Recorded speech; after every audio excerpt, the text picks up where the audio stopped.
Oh yeah, that football's back. Hell yeah, man. Sheriff Joe Bags here, part of Tuna and the Sheriff, as we're talking LA Rams football back in friggin' action, dude. Has it been 4 years since we've seen a Rams game? Holy moly, man. This is crazy. But either way, we're getting closer.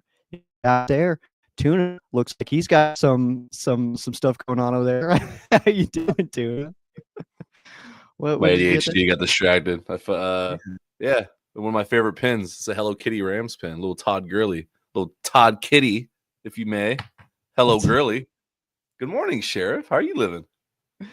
Dude, the only way I know how to, dude, large, man. Just excited for not only some more Rams football, but some new Rams players to be excited about. I'm just saying. I'm not saying, I'm just saying, you know what I'm saying?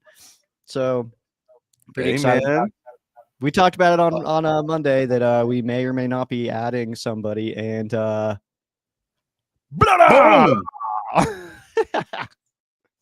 Roger McCreary being added to the Los Angeles Rams in what feels like heist of the Tennessee Titans. Per Tennessee Titans social media and internet goings on, the Titans fans very upset, very mad at the return, Internet goings losing on. losing Roger McCreary for McCreary, Jesus, for what they received. Not a lot of happiness in Tennessee right now. Lots of happiness in LA, dude. Roger McCreary, I think, fits in so well to this Rams defense. I am very excited to see the different deployments that the Rams have for Roger. I'm curious to see what this means for what Q Lake's position means and what some of the other guys. So I'm just excited, dude. Roger McCreary being added to the Rams, big time positive for this last 10 games that we got. 5 road games, 5 home games, and Roger McCreary being added to the defensive fold for Chris Shula and the gang. How you feeling about it, man? Well, this is directly to Mr. Roger McCreary. I bet when you woke up at the start of this season, you didn't know you were going to be winning a Super Bowl ring like this, did you? Did you? Well, there you go. Also to the Tennessee Titans ownership. Sorry, but you got sneeded. That's what we're calling it now. When Snud? Would that be the past tense? I don't know. sneeded. I kind of like snud. I got for the past tense. We A/B tested it. Sneeded. So sneeded We is did when not. there's an involvement of a really inconsequential feeling 6th for 7th swap or 5th for 6th swap. We usually on the receiving end as Rams fans when it's like, oh, we traded Cooper Kupp and gave them a third so that way they could have a second. That makes sense. Like that. That's usually how it feels sometimes. But we're on the receiving end. It's helpful. We got the DB we needed. I'm excited. I want to read you some quotes here from McVay. Let me see here. Where they I at? still prefer snud, I think. Sneeded? Yeah. No, not Snooted? snutted. It's like it's like if Sneed's gonna sneed, you're gonna get snud. You know what I mean? I hate where this is going. I hate where this is going. All right. Just pulling the transcripts from Sean McVay this week. I believe it was 2 days ago or yesterday. Sorry. Asked about Adam McCreary. We were looking to be able to add some depth. He was a guy that we respected from playing against him earlier this year. You know, hitting all the standard McVayisms. He has some inside outside flex. I've heard great things about the human being from people who have been around him. Aubrey Pleasant coached him in the Senior Bowl, so there is a little bit of familiarity. I mean, you're spending a week with those guys. It's take from that as much as you can, and that was a few years ago. But kind of aligns with what I thought. I didn't think the Rams were going to go and trade. Like, here's a first-round pick for Sauce Gardner. Here's a first-round pick for Denzel Ward. I just didn't see it happening. It didn't feel like it. I did see, can we get someone productive? Can you get someone to throw into the mix? Can you get someone that's going to push Forbes, push Williams? This is exactly what they did. Speaking to a few Titans fans, yeah, man. What did they say? What did he say? He said, we're going to love Roger. Roger's very versatile. He's by no means so far in his career an all-pro, but he can play extremely well, and he's a fighter. So I think he fits right in with the Rams culture. Hopefully he can get adjusted to the food situation here, figures out where all his food spots here in LA for in case he gets an extension, because he also is on an expiring contract. So very, very, very smart business move. Got snooted. Well, yeah, and the thing too is that like with his contract being up at the end of this year, I feel like worst case scenario, we don't re-sign him, and you get 10 games out of a guy where all you did was drop from the 5th to the 6th round to get 10 games plus out of a guy. Hopefully, 13, 14 is the goal here. But at least 10 more games out of Roger. Probably not getting a ton of action this week, if I had to guess. Probably, if not inactive, extremely limited, if I had to guess, just because he's coming in now. But yeah, I think that overall, obviously the contracts, he's rookie deal, final year of it, UFA at the end of the year. He does have the PPE on his 4th year, so he did get a little bit of a bump, so that cap number might be a little high for anybody kind of doing any digging there on why he's at where he's at for a 4th year rookie on that contract. Just that PPE, he got the level 2 PPE. So if you don't know what that is, I'm diving into it on Ram Showcase tonight. We'll kind of discuss a little bit further of the details of what all that, the escalators and all that stuff mean. But we'll talk about that tonight on Ram Showcase. But either way, man, it's like worst case scenario. We had him for 10 games and he just leaves in free agency and gets to put on some really good tape for a really good team and can maybe, spin that into a really big second contract in the NFL. Best case scenario, he comes in, crushing everybody's soul, and then we just re-sign him and keep him around long term for another, probably I would guess for like another 4-year deal, 3-4 year deal, and then keep him around here.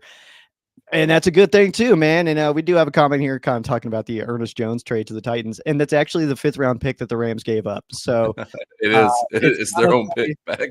We decided, we found out that basically what happened here, if you want to like stretch them out, of course, because it's not the same trade, but then basically all that happens is the Rams get a 6th and Roger McCreary for Ernest Jones. That feels a lot better than what actually happened. Feels fine. You know what I mean? It's just like when the Rams gave up Kenny Young to the Broncos for a 6th, and it was like, yo, that's our leading killer. What do we do? And it's like, then you get Von Miller for nothing on the back end of that. It's like, okay, it evened out. So there's different ways, and that's, I also try to warn people about that. It's like when it's like, dude, we didn't get anything for that trade, and it's like, yeah, Snead's gonna bring that up in like a year, be like, yeah, but remember when we did this? Like, how about you add a little more value to this deal now? So I don't think that's impossible. Yeah, GM ship, it definitely is 4D chess. If you're doing it the right way. If you're not doing it the right way, you end up paying like 7 different quarterbacks on your roster, and only like 2 of them exist and they're actually available. No shot at the Cleveland Browns. Denver's biggest cap hit this year being Russell Wilson. Yeah, he's not even starting for another team. Russell Wilson and that Sean Payton little mishaps talk, there. By the way, maybe he's on his way to Minnesota. There's some conversations happening. Big boy talks. Someone tried saying Garoppolo's going. Don't touch our sweet Jimothy. Yeah, Jimothy's going nowhere. Yeah. But you know who also, or actually they are going somewhere. They are coming to SoFi. You ready to talk a little bit of Saints? You get a little bit of this pregame. Do it, dude. There's a football game happening, Sheriff Joe Bags. Bad luck, Shuck. You read my mind. How did you know? I did not show Joe. He had no idea what I had up on the screen. I just clicked it beforehand. Funny, dude. If I didn't name my podcasts like based on just the game of the week, like whatever, it would be called Bad Luck Shuck, because dude, first career start, you get Jared Verse and Byron Young coming after your life. God, dude. What do they do? We want to talk about, the Browns putting Sanders in a bad spot. What about Shuck getting sent to LA? You get one of the best teams in the conference off a bye week at home. Dude, what the hell, man? What a rude ass move to do to Tyler Shuck, man. Like, he should be like, guys, what the hell? Like, Is he gonna say? Can you say no? No, thanks. In fairness, it's like, I mean, like Rattler got benched last week, so obviously you don't put him back in the following week. Like, it is like clearly it's Shuck's, time to shine. But that's like, I saw it, I was like, God dang, dude, rough business out in New Orleans, man. Kellen Moore ain't messing around, throwing them to the wolves, man, right away. Love it. Yeah, it didn't really help anything for them last week. Last week was pretty rough all around. Spencer Rattler, it's been super hard to evaluate anything on the Saints offense. Yeah. They are they're in one of the worst rebuilds situations you can imagine. Mhm. Not only do they not have, like, on paper, like, I don't like doing that, saying, oh, they don't have talent, because they're all NFL guys. Exactly, yeah. On paper, they don't seem like a competitive team to, like, really do anything. Mixed with the fact that I think they, like, came into the season damn near even in cap space. Like, they had to do a bunch of salary cap gymnastics to still just be where they're at right now, to where they're now, hey, Rashid Shaheed is up. Everybody in the wide receiver room is up for trade block. Hey, what do you want? Do you want a couch? Would you need an end table? Like, what do you need? Like, we're going to sell it if we can.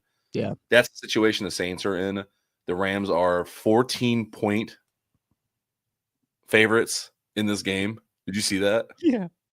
Yeah. It's so I am known for, like, I don't like being, like, I'll take after you, a fence sitter when it comes to evaluating, like, how the Rams are going to do in a game, because I try to be like, hey, they can lose it even to bad teams. This is one where, if it's close, it's not going to be feel goods after. Like, it's not going to be happy tummies afterwards. It needs to be a 2-score win. Like, you just negated your own comment. You just said these are all NFL players, man. No, they're all NFL players. This is a good NFL team. They're certainly losing a bunch of games and have a rookie starting his first game. But come on, they're all NFL players, man. It might be close. They are NFL players, but NFL players by themselves do not make a competent and winning football team. True. It's all the pieces together. They can't. Right now, this Saints team can't put together a fucking IKEA table on Sundays. They're not putting together a winning game plan against the Rams. You guys are all absurd right now. This is if we don't win by 14, chalk it up as a loss. Get out of here with all this, dude. It's gonna be one of those games like Baltimore, where if the Rams are gonna just make it so they're not gonna come back on you and just close it out. That's what's gonna happen. This is way different. It's gonna be 20-13. If there's not 2 pick sixes, I'm gonna lose my fucking mind. You're ridiculous. Also, yeah, we got some picks in here for McCreary pick 6. I'll be honest, I just don't think he plays that much in this game. A Mick pick 6. Yeah, which is awesome. Yeah, I know. I don't mean to just blow over that real quick, but I just don't think he plays that much. I feel like he probably gets like 5 to 10 snaps at most. If he ends up being really damn good in this defense, I'm just gonna say everything he does with a Mick at the beginning of it. Well, there's a Mick tackle. There's a Mick hit. Obviously. Mm-hmm. Yeah. I wanted to say some other stuff, but I won't do it. This is a family-friendly show. There's kids listening. But no, that the quarterback situation, getting back to the Saints, is not. I was confused in what people saw and shook coming out of Louisville. I didn't see a lot where I was like, yeah, this is a guy. Like, I still don't see it. But this is also why I'm sitting in my office talking online football, not a NFL scout. Yeah, I don't want to get into like the numbers until Friday, but that's fine. How do you feel about what I'll say is Chuck coming in, obviously getting his first start. He played a lot last week, as far as reps go and stuff like that. Rattler got pulled in the third quarter, and then it was Chuck's job. So didn't even have as many passing yards as Rattler, but also Rattler. Let's call it what he is, what it was, man. I mean, I've never been high on Rattler, but he was playing decent football for most of the year. He had a stretch there where all of a sudden he couldn't stop turning the ball over, and then he got pulled. So I don't know. I think that Rattler is still the better option if I'm the New Orleans Saints, but I also completely understand Kellen Moore's perspective of you're a 1-win team. You have a second-round rookie quarterback sitting here. Might as well try him out, dude. Might as well see where you're at. It seems like the Saints are very much in an evaluation phase.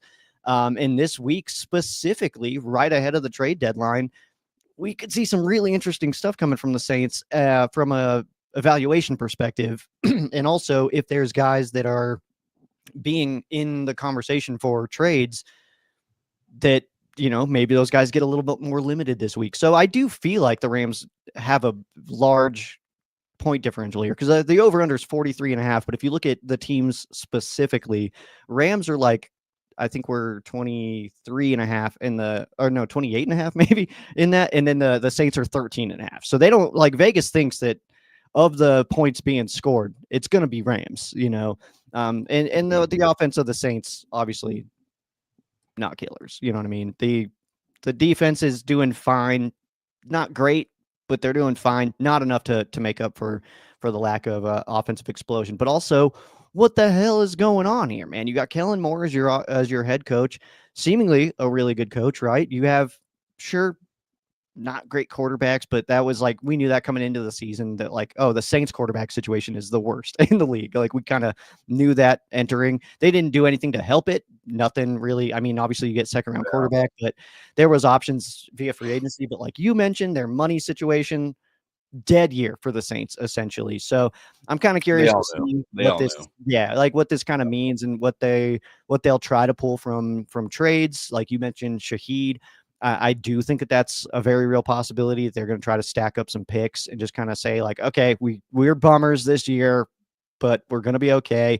And they've got good coaches, man. I like Kellen Moore a lot. Obviously, Brandon Staley, we know him and what he could do at DC. So I don't know. I think that overall, it's one of those games where it's like, yeah, we go into it. It's like, yeah, we should win by 35, but like it will end up winning by 8. And then we'll be like, oh crap. But it's like, hey, dubs are dubs, man. No one's going to look back when you're looking at the standings and be like, yeah, but you only won against the Saints by 8. So you're actually not in the playoffs. Like, that's not going to happen. So, actually, yeah. I don't know why. Like, Mean Girls popped in my head with Goodell with his little burn book. Like, yeah. Well, you're fugly, and I don't like how you beat the Saints, so you're not in. Yeah. You can't sit with us. Bye. I will agree with like the actual box score. Like I'll walk that back. And you know the difference of like, hey, you got your ass whooped, and you like, oh, you only lost by 8, but that's because of like a touchdown in the last minute upon return. Like, yeah, some sort like that. The game's over, like something random where it's like it needs to be like, hey, play your A game, play like how you can play, and the score will take care of itself. That's really what I'm asking about. Yep.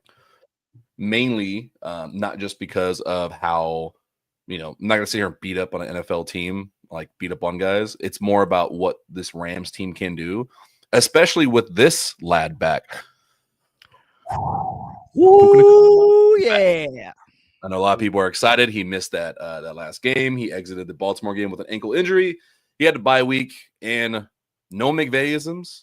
No, like, what's his go-to? Yeah. What's my favorite that he's got this season?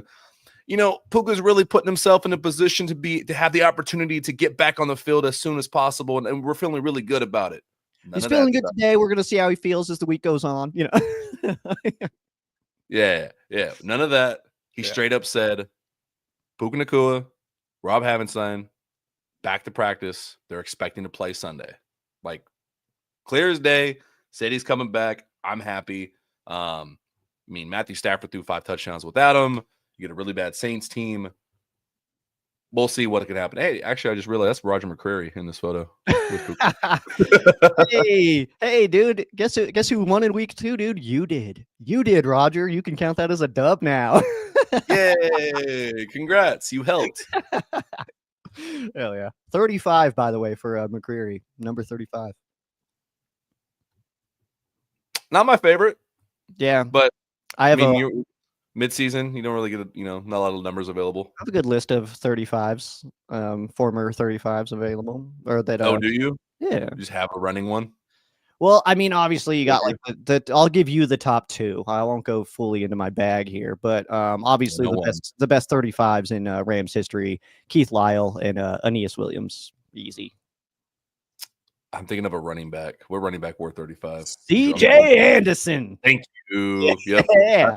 That's where I thought you were going. No. But Puka Nacua being back, just having your plethora of weapons, the tight end room seems to be developed a little bit more. I don't expect like the Tutu Atwell injury. I don't really know how that's going to impact him going to IR. We didn't even mention that, him going on IR for 4 weeks. His hamstring seemed to be acting up. I want to see more Xavier Smith. I want to see more Konate Mumfield down the field. Like, if you're going to open up with all 5 of these other guys, not just throw it to Puka over and over. We've seen what the offense can do. I expect more 12 and 13 personnel though. Like I want to see it. I need it.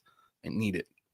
Well, post-bye Rams, I think, will be a little bit of a different machine, especially considering their highest point output came in a game where you didn't have Puka Nacua and you were in 13 personnel a lot. I mean, and obviously field position is a major factor in that game. Rams are getting short fields all the time. I mean, obviously we know the hilarious stat lines of Matthew Stafford and Devontae Adams, you know, where it's like basically a couple of yards and a billion touchdowns. So I mean, each game has its own energy, its own vibe entirely, but it feels like if I had to guess, this is going to be one of those games where at the end of it, we're like, yeah, there wasn't a lot to talk about there. Like Rams won. Chuck is fine. He's okay. But yeah, it's going to be one of those where it's like, yeah, whatever. We came out with a win onto the Niners again. You know, I kind of feel that way. You're muted or something. Sorry, I didn't want everyone to hear me guzzling down this water here. Oh, you don't like to do that? No, I didn't want to sneed all the good listeners. Man, you made me lose my thought, Joe. God damn it. Well, we couldn't hear your thought in the first place. I'm taking Puka down. You see what you've done now? Yeah. You see what you've done? I do. How did the last game go? Got you. Yeah, their game against the Buccaneers. I have not seen a second of this. I've watched some of their old other stuff. But I need to rewatch the Buccaneers game to see some Shuck. 23-3. They lost to the Buccaneers. I'll just pull up the box score for you here. Friday's show, we will go through the comparisons, the tail of the tape. But this is what the Saints are bringing in. As you can see on the right side, Spencer Rattler went 15 for 21, one pick, was sacked 3 times. He had a quarterback rating of 14. And then they brought in Shuck. Slightly better, 17-30. Also threw a pick, was sacked twice. Quarterback rating of 7. They have no running. This is what I like to see right here. So rush attack, Alvin Kamara, 6 for 21. He's been non-existent. Not even trying. That's the problem. But it's because they can't. It's so difficult, to do anything on an offense. I don't think I've now said it a few times. I've made it a point to the breaking point of trying to get a viral fucking video of trying to convince Rams fans to appreciate Matthew Stafford. And it's not just because, he's so good and I love Stafford, which is true. Mm-hmm. Go watch another team that has a rookie quarterback or who doesn't have an O-line or who is just not cohesive in the play calling. And then come back and tell me your issues with this offense. Try to do that. Because when you have a rookie quarterback, when you have a struggling quarterback, when you don't have blockers on the offensive line, you have no running attack, it is so fucking hard to watch football. I cannot imagine what Saints fans are going through right now, what Jets fans are going through, what Titans fans are going through. It is bad football that you're watching, and it's really hard to get through in a game. Yeah, with my original point of it's hard to get anything going, despite how good of a play caller Kellen Moore might be and how good of a head coach he might be. This current iteration of a team, you can't get anything going. Defenses don't respect you. Defenses just they do not respect either one of these quarterbacks, let alone a rookie quarterback in Tyler Shook. No shot at him. It's just the situation that he's put in right now. Yeah, so they can just sit here and say, we don't care. We don't think you're going to pass deep. We're going to stack an extra guy in the box. They're not even getting Taysom Hill activated, man. That's my fantasy GOAT. Taysom Hill to do it all. What do you mean, why? The quarterback, running back, tight end? Dude. Oh, man. Do you have that box score again? I want to just respond to this comment. It says, if the Rams don't drop 40, we should accept a draw on our record. Baker Mayfield scored 8 fantasy points. They if we look at these numbers here, for the Buccaneers. I mean, 152 passing yards for Baker Mayfield. He's not a bad player. On the offense there, you got 2.7 yards per carry for Rachaad White. Not a bad player. 1 rushing touchdown, obviously no passing touchdowns. I mean, what are we talking about here, man? This is an NFL team. I mean, I know the guy that says that I never overlook my opponents or not to overlook opponents is not here right now, but he would be very proud right now because that's kind of my point is that, like, I mean, the Bucks, I mean, sure, division game, all that stuff, but the Bucks are probably one of the better teams in the entire NFL, and they could only muster 23 against this defense. I don't know, man. I'm just not. Their defense is actually, like I said, their defense is really not that terrible. They just can't score any points. So it's not, if the Rams don't put up 40, we should count a draw on a record. That's absurd conversation here. But it's, if the Rams, I think, if we can just keep our averages fine, then I think that we're okay. But I mean, I guess my whole point is, I know that if the Saints pull something out here and end up winning this game in some kind of crazy fashion, the Rams fans are going to absolutely crumble. And I'm here to tell you that this is all an NFL team. If we lose this game, that does not mean that we're just screwed. We're just done. We're cooked. It's over, because it's still only November. Still only November. You don't have to be who you are until December.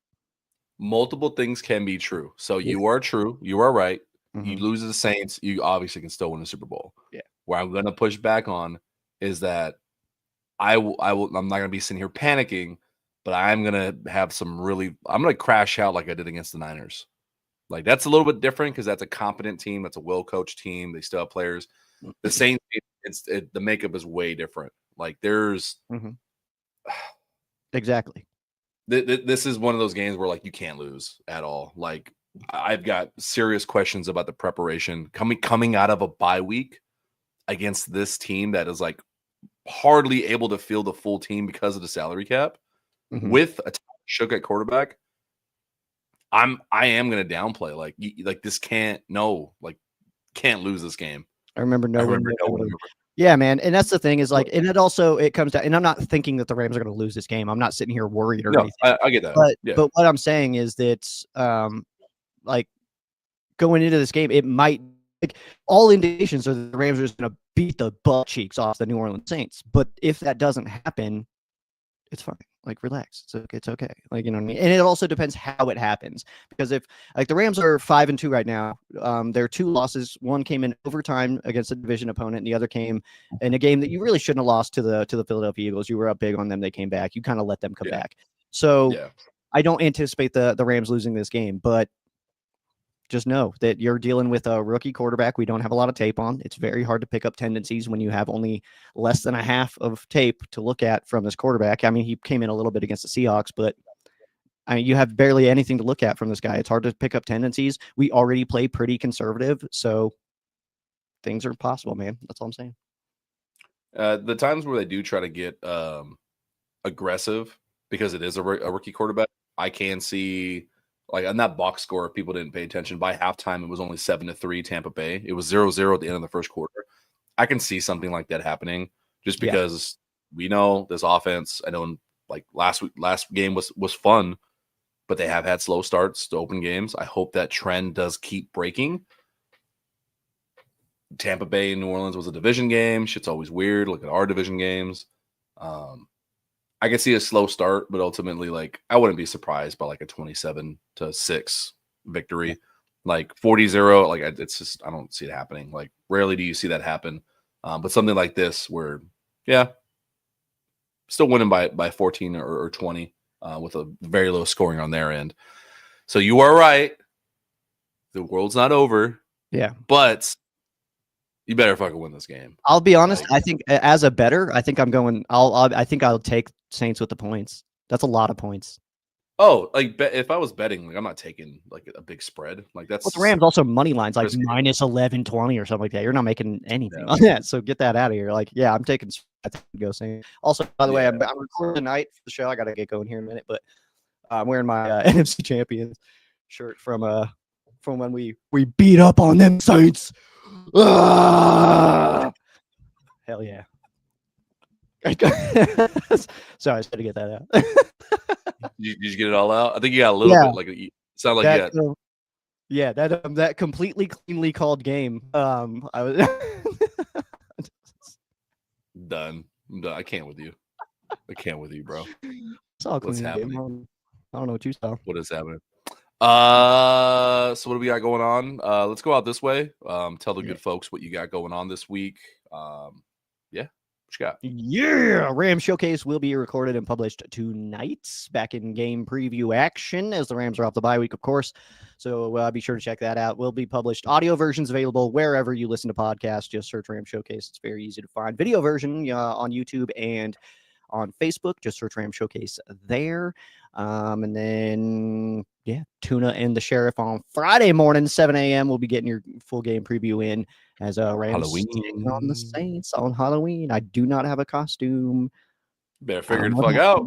I don't know what to tell you. You better go borrow some makeup and make yourself into a zombie or something. You better someone. Oh, we'll figure something out. I'm coming with the heat. Shit, I gotta do something then. All right. What do you got going on? I gotta get to work. We're gonna do a little bit of Roger McCreary film today. It's gonna be a very quick video. I'm not doing an hour long on one guy. Just hey, what does he do well? What does he do bad? What to expect? Just doing that. And yeah, Friday, Halloween episode. I'm ready to talk pregame with you. Halloween. Okay, what are we listing as we fade off here? Ooh.